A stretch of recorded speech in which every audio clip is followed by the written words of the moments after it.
Welcome to Peculiar Stories. Whether you're new here or simply joining us again, we're thrilled to have you on this journey.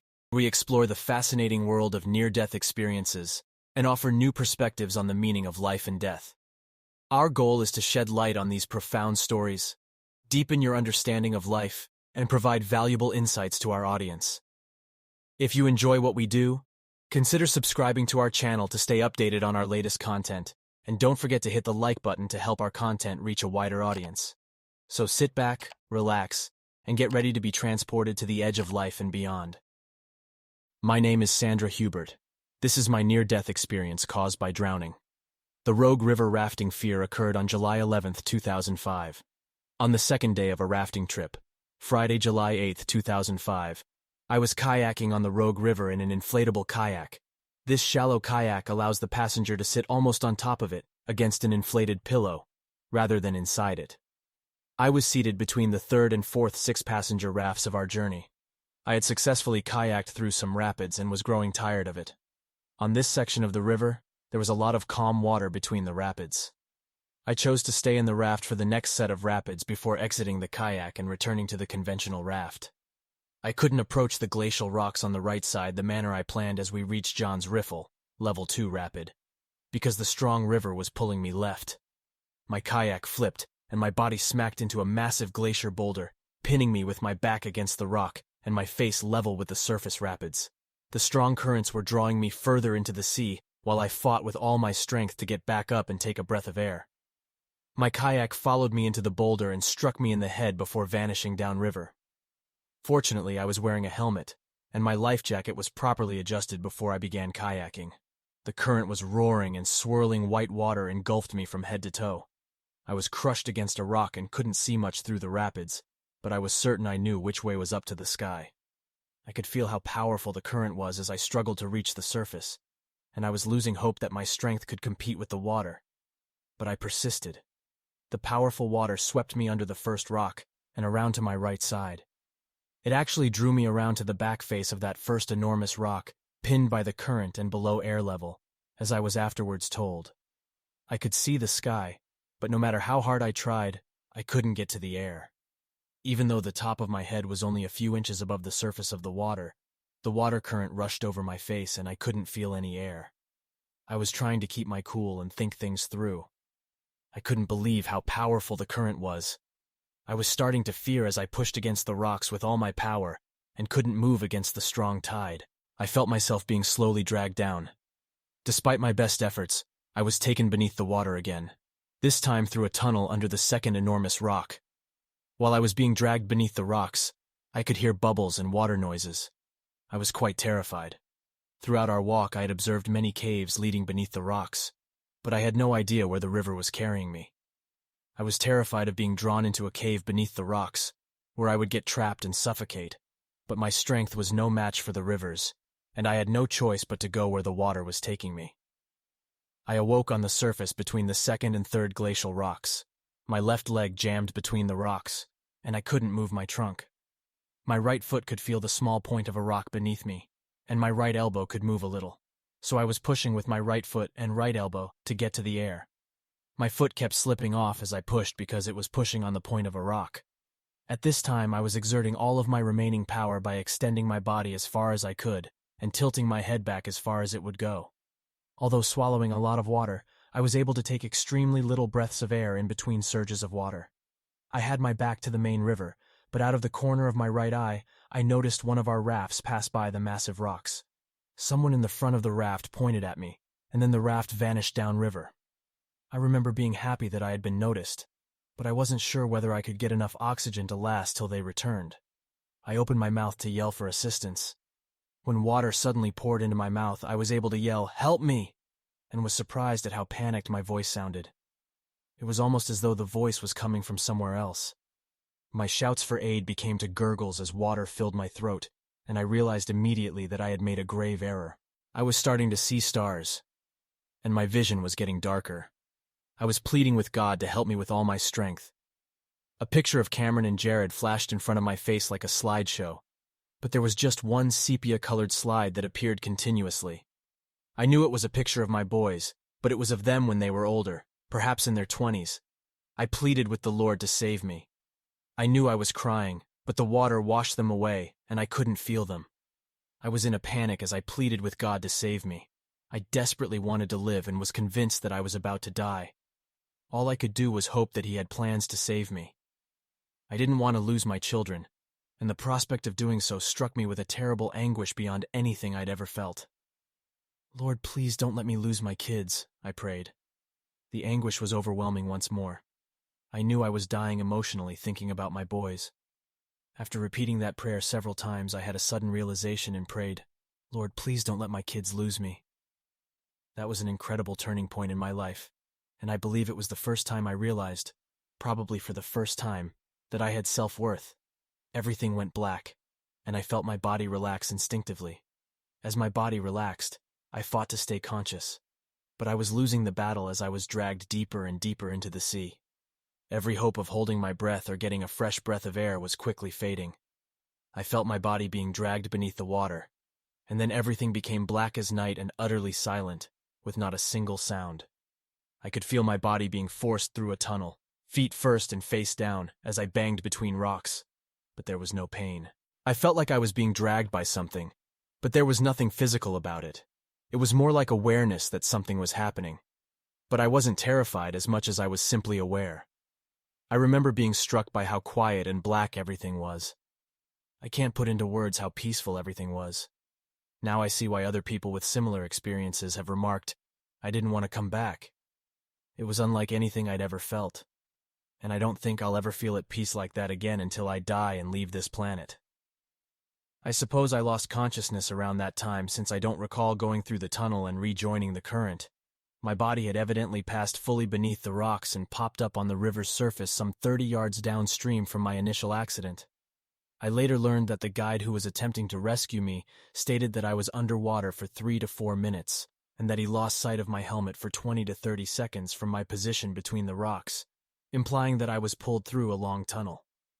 I was floating down the river on my back at the time, but I was looking down at myself rather than enjoying what I was seeing. I could watch myself gurgle and cough out water, but it was quickly replaced by new waves of water, and I appeared to be choking while trying to breathe. From my vantage point, watching the water fill and float across my open mouth seemed strange, but I couldn't figure out why. It was like watching a movie in slow motion. I recall telling myself to try to relax and take slow, deep breaths. I knew I was meant to turn my body so that my feet were looking downstream and use my arms as ballast, but I didn't maneuver and couldn't figure out why I wasn't. My toes were visible above the water, but my arms were fully at the mercy of the rapids, hanging at my sides quite a little under the water. Although I was being tossed around a lot, I couldn't see anything from my physical body, and it seemed extremely calm as I floated down the river head first. I don't recall hearing or seeing anything, so I don't believe I was conscious at the time. I was only staring as the rocks and torrents pummeling my limp body. I was frightened about the girl not understanding it was me as I watched the water fill my mouth over and over. Keith, my guide, a paramedic and happily married father of 3, claimed he couldn't see my face because of the angle of the raft, but he believes I was unconscious. He said he flung his oar out in front of my face for me to hold, but my legs and arms were lifeless in the water like a rag doll. I don't recall seeing his oar. He was about to throw the tow rope to me, but he didn't think I'd be able to grab it or stay onto it. Evidently, the women in the raft were also too far away to catch me. The next thing I remember was being jerked about near our raft, but I had no idea who else was there or where we were. Keith had a grip of my vest near the back of the raft, one of the highest spots of the raft, and I watched from above. I wanted to tell him I could get around to the side and grasp the ropes on the side of the raft, but I couldn't control my physical self, and no words were coming out of my mouth. It was more of a mental communication. I recall my hands simply slapping the side of the raft rather than clutching anything as I was being dragged on, although it could have been because I was being dragged around by my vest. I believe I was fading in and out because I was conscious of finally being able to shift myself a little bit over to the right side of the raft, and Keith pulling me halfway into the raft. I was attempting to assist Keith in getting me into the raft, but my muscles were refusing to cooperate, and I observed myself flailing around. I was lying approximately halfway across a cooler and one of the inflated crossbars of the raft. My body was vomiting water, and I recall feeling humiliated and relieved that no food was coming out. Only water. Someone with an East Coast accent yelled repeatedly, "Take off her helmet, it might be cutting off her air." But it wasn't, and I thought she was being a little unpleasant and panicked for nothing, because I was absolutely peaceful and didn't feel like I was even in my body at the moment. From the right side of the front of the raft, I was elevated above the activity. I was aware of what was going on, but I wasn't physically experiencing it. It's tough to describe. Keith was talking to me quietly the entire time, asking me to try to breathe. He told me I was doing great, and explained everything he was doing. "I'm going to unbuckle your vest now," he said. "I'm going to take your helmet off right now." I was still at ease and felt like I was either physically feeling myself being pulled around or emotionally experiencing what I imagined I should be physically feeling. I'm not sure. I was perplexed since I was seeing my own rescue from above. Keith's calm and professional demeanor was extremely beneficial to me, because I couldn't move, but knew he was taking care of me. I recall lying there trying to recover some energy, and thinking to myself after my helmet was removed, "Hey, my hair doesn't look that bad," which I later thought was a funny critique. I was suddenly back in my body, as if on order, or as if someone had flipped a light switch. I sat up and attempted to grin and appear normal to calm everyone down, but I was gasping for air. I'd gotten into my body so quickly. I was nearly sorry I wasn't watching any longer. I hadn't worried about myself on the raft, and it wasn't until much later that I realized how important what I was observing was. The women on my own raft, as well as another of our surrounding rafts, gave me wide-eyed stares. I recall being concerned for individuals around me who appeared to be terrified, and I'm quite sure I kept assuring them that I was all right. Keith was looking to see if I had broken my leg or anything else when I awoke. When I looked down, I noticed deep red indents on my left shin and big bruises where my leg had been pinned against the rocks. My prescription sunglasses were smashed, which irritated me, and my sandal was halfway off my right foot. My arms and legs were scraped and bruised, but I realized I was extremely fortunate. I was nauseated, but the notion of barfing over the edge of the raft was too humiliating. I didn't break any bones, and I'm grateful I was wearing a helmet and PFD because things could have turned out much worse. I continue to feel uncomfortable and find fresh black and blue marks on myself as the days pass, but I grin when I see them because I know how fortunate I am to be here. After my incident, our raft was rather quiet. Gail, my good friend and next-door neighbor, was in another raft, and we exchanged glances. She appeared distressed. All of the rafts came to a halt a short distance later at a magnificent plot of land, with a historic barn building filled with vintage farm equipment and glass things. A couple of the raft guides went with me as we exited the rafts and strolled through the green field to the buildings, asking how I was doing and making sure I was okay. I tried hard not to cry, but it didn't take much to push me over the line. Very large tears flowed from deep within me, and I did that gasping thing that happens when someone cries really hard. I just told them it was really scary, but I'd be all right.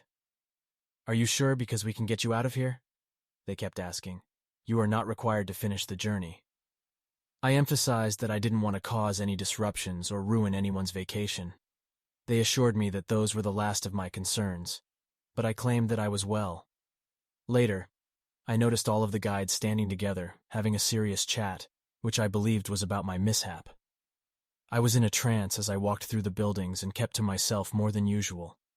I roamed about for a bit until coming upon a short white fence and berry bushes overlooking the river.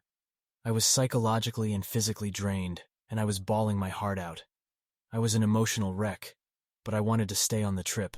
I was able to take a shower at the next stop, where we would spend the night, and I don't think I've ever felt so relaxed after a shower. It's weird now to think that the finest shower I've ever had was in a frigid tin-floored shower with a torn plastic curtain and a cold air blowing in, but I was just relieved to be myself, standing beneath warm water where I could cry without anyone hearing me. I attempted to put on a brave face after I was clean and back with our group of around 25 people, but inside I was just breaking. That night, like everyone else, I had a few beers. I smiled and answered, "Yeah, I'm good, thank you," several times.